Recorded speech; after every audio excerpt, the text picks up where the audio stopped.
घर भितर मिला मृत शरीर। अनुगुल टाउन थाना अंतर्गत तुरंग ग्राम रे एक घर भितर झुलंता अवस्था मृत शरीर उद्धार होइछि।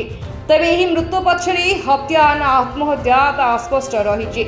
मृतक जनक हेउचंती हिंदोल सरदापुर ग्रामर भास्कर पुष्टि। से जणे राजमिस्त्री अटंती। एक वर्ष धरी तुरंग ग्रामर गौड़ साही दुई पुओ एवं स्त्री भड़ा घरे रहुतिले। बड़ पुओ एवं सान पुओ काम को जाइतिबा बेले स्त्री बाप घर को जाइतिले। तेबे घरर मालिकंक ठारू फोन जोगे भास्कर स्त्री शुणा पाइले जे तांका स्वामी सहित जड़े महिला एवं किछि युवक आसी झगड़ा करथिले। तांको गाली गुलस करबा सहित माड़ मारिथिले। या परठू से घरर कबाट खोली नथिबा कहिथिले। अपराह्न पर्यंत कबाट न फिटिबारु बाड़ाइथिले किंतु कौनसी उत्तर आसी नथिला। जहा फଳରେ कबाट फांकरे देखिबाकू पाइथिले कि भास्कर झुली रहिछि। भास्कर स्त्री तुरंत सेठारे पहुंचवा सहित संगे संगे अनुगुल टाउन थाना पुलिस को खबर देथिले। खबर पाई अनुगुल टाउन थाना साइंटिफिक टीम एवं मजिस्ट्रेट पहुंची तदंत चलाइचंती। सर आम प्राय तुरंग रहा 1.5 वर्ष ऊर्ध हो गला। तुरंग ग्राम गोड़ साई आम एक्चुअली घर सार हूँ सरदापुर हिंदोल ढेंकानाल जिला। तो आम ये काम फाम कर बापा माँ आम परिवार सब रहू। तो आम आज कालीर घटन प्राय घरे नथिलु। मो माँ मु आ मो भाई काम जाइलु। माँ जेहेतु मो अजा रिसेंट डेथ हो गले 13 मुहां माँ जाइए घर को। तो बापा से कही जाइए बापा कही भी तू पलि आसबू उपरओली 4टा बेलू। तो बापा काम करमी नॉर्मल करती से घर को आसिले 1 बेले। तो आम शुणा पाचु कि सार से ग्रामर मामी जेएल लेडी जन अच्छा से ग्रामर से मो बापा सहित प्राय 4 मास ऊर्ध हो कम करुले। जेहेतु बापांर देह खराब होगला तो बापा कहली तुम कम करनी घरे बसी जा। तो घरे बसी जा फल बापा घरे बसिले कम को नेलेनी।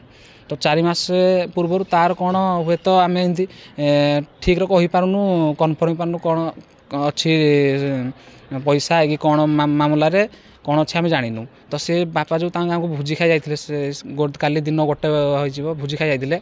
तो से बापा से कौन पैसा मागिं कि कौन तांको भीतर मंतांतर होती। तो तापर बापा घर को आसिले। तो घर को आसला से पुणी कौन घर तांकर पुओ आ पुत्रा को धरिकी आसिकी आम घरे बापा बसता समय आसिक झगड़ा कले। तो झगड़ा करने द्वारा बापा मारपिट कले। मारपिट करा द्वारा बापा डर विकल आमर से साइड घर को पड़े जो घर कहीं रोन से बंद घर था। आ 2 पट कबाट को बंद करदे। बंद करा फल मैंने घर बाहर को पलि आसिले। आ साई लोक सब रुंड हो गले। रुंडा फल घर मालिक से कॉल कले कि ना तुम घर जे रोचे से आम तो झगड़ा करी आम पिटिया को आसीजु। तो द्वारा घर मालिक फोन खबर पाई आमको कॉल लगेले। आउ मो माँ कहला कि सारे बुझे सुझे रखु आम घर को गले जहाँ बुझी डिटेल सब आम कंप्रोमाइज करूँ। तो से हाँ कले। तो माँ जो घर को आसला मत फोन कले मु कौन भाई तालचेरू घर को आसिलु। आसला पर देखिलु घर आगे कहीं लोक ना मालिक भी ना। तो आम देखिलु गोटे घर कबाट खुला अच्छी। तो माँ घर भर पशिले। माँ भी डाकिले जो बंद दरवाजा थिला कबाट थिला माँ डाकिले कि आस भारी घर बाहर को आउ कहीं ना कौन है बुझिया। मुझे डाकिली 4-5 डाकिली डाकिया द्वारा से आम कथा को शुणिलेनी। तो से टाइम लोक कहीं नथिले। आम जो आसलु घर को घर मालिक आसला सब साई लोक पुणी रुंड हो गले। रुंडा फल आम जो घर मालिक कहले कि आर सरपंच कहले कि तुम्हें कबाट भांगनी आड़ा 100 बार को डाक। जेत एथर डाकिले से शुणुना 100 बार को डाक। तो मुझे इमरजेंसी 100 बार को डाकिदी।